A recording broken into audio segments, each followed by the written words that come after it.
A profound and unmistakable shift in the strategic landscape of the Indo-Pacific is underway, signaled by a recent and unprecedented maneuver from the People's Republic of China. For the first time in history, two of its aircraft carrier strike groups, centered on the carriers Liaoning and Shandong, have been simultaneously operating in the deep blue waters of the Western Pacific, pushing far beyond the critical geopolitical boundary known as the First Island Chain. This is not a routine training exercise, it is a deliberate and calculated demonstration of expanding military might, a clear statement of intent from Beijing to challenge the decades-long stability and security underwritten by the United States and its network of allies. To fully grasp the gravity of this development, one must understand the immense strategic importance of the geography involved. The First Island Chain, a concept central to American defense planning since the mid-20th century, is a string of archipelagos that effectively forms a natural barrier separating mainland East Asia from the vast expanse of the Pacific Ocean. This chain runs from the southern tip of Japan, through Taiwan, and down to the Philippines and the South China Sea. For generations, this line has served as a cornerstone of a free and open Indo-Pacific, a forward line of defense for the United States and its partners, ensuring the free flow of commerce and deterring aggression. Further east lies the Second Island Chain, linking Japan to New Guinea and encompassing critical U.S. territories, most notably Guam and the Mariana Islands, which are hubs of American military power. These chains are not arbitrary lines on a map, they are the bedrock of the regional security architecture that has enabled unprecedented economic growth and relative peace for over 70 years.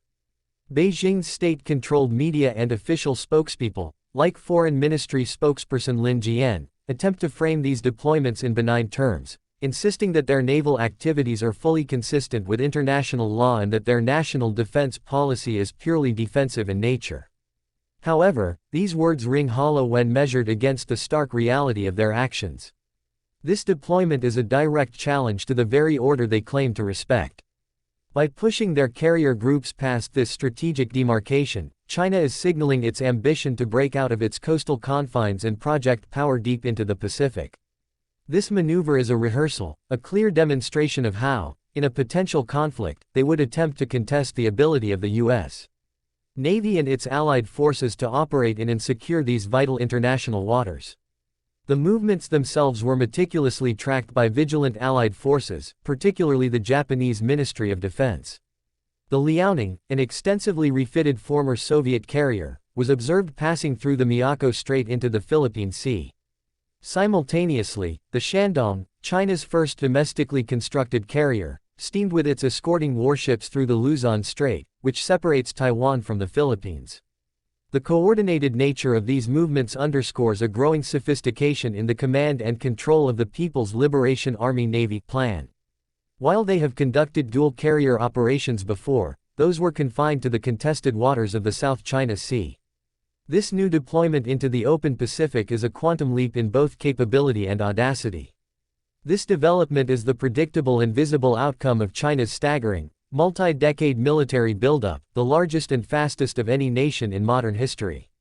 The plan's carrier force, though still technologically inferior and far less experienced than that of the United States, is the gleaming centerpiece of Beijing's ambition to build a world-class, blue-water navy capable of challenging American preeminence on the high seas. While the United States operates a fleet of 11 nuclear-powered supercarriers, each a floating sovereign territory with unmatched power projection capabilities, China is rapidly closing the quantitative gap. It is crucial to note the significant qualitative differences that currently favor the United States. American carriers are nuclear-powered, granting them virtually unlimited range and endurance, allowing them to remain on station for months at a time without refueling. They utilize advanced catapult launch systems (catabar), which enable them to launch heavier aircraft with more fuel and munitions, dramatically increasing their combat radius and effectiveness. In contrast, both the Liaoning and Shandong are conventionally powered and rely on less efficient ski jump ramps, which inherently limit the payload and range of their J-15 fighter jets. However, this technological gap is one Beijing is racing to close. Their third and much more advanced carrier, the Fujian, has already completed its initial sea trials. Unlike its predecessors, the Fujian is equipped with an electromagnetic catapult system, similar to that on America's newest Ford-class carriers. While still conventionally powered, it represents a massive leap in capability. It is only a matter of time before the plan can deploy 3, and eventually more, carrier strike groups into the Pacific, putting immense pressure on the US and its allies. With a 4th carrier reportedly already under construction, alongside a growing fleet of large-deck amphibious assault ships that can function as light carriers, the scale of China's naval expansion is breathtaking. The sheer mass of hardware being produced means the plan will soon have the capacity to be in many places at once, complicating the defensive calculus for the entire region. The ultimate aim of this strategy is clear: to systematically push American influence further and further east, away from the Asian mainland. The goal is to create a reality where Chinese carriers regularly patrol the waters around Guam, a vital American territory.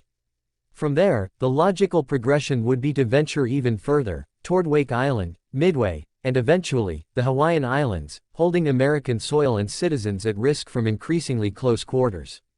This eastward push is complemented by a growing Chinese naval presence in other strategic areas, including deployments near Alaska and in the Arctic, demonstrating a truly global ambition.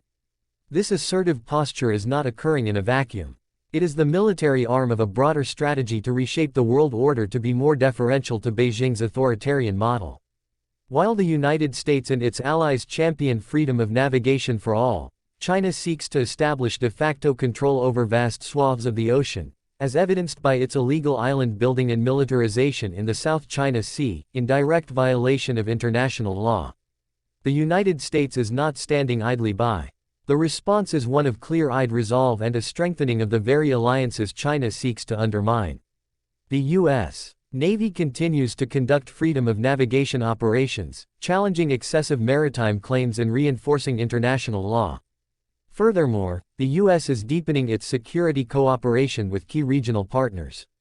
Large-scale joint exercises like Valiant Shield and RIMPAC bring together the naval forces of the United States, Japan, Australia, the Philippines, and other like-minded nations, honing their collective ability to operate seamlessly and counter any aggression. These alliances are America's greatest asymmetric advantage, a network of shared values and interests that Beijing cannot replicate. The simultaneous deployment of 2 Chinese carriers beyond the first island chain is more than a military headline, it is a watershed moment. It serves as a stark reminder that the era of uncontested American dominance in the Western Pacific has given way to an era of intense, persistent strategic competition. The challenge is real and growing. However, it is a challenge that the United States, with its unparalleled military experience, superior technology, and, most importantly, its powerful and united coalition of allies, is fully prepared to meet, ensuring that the principles of freedom, openness, and adherence to international law continue to define the future of the Indo-Pacific.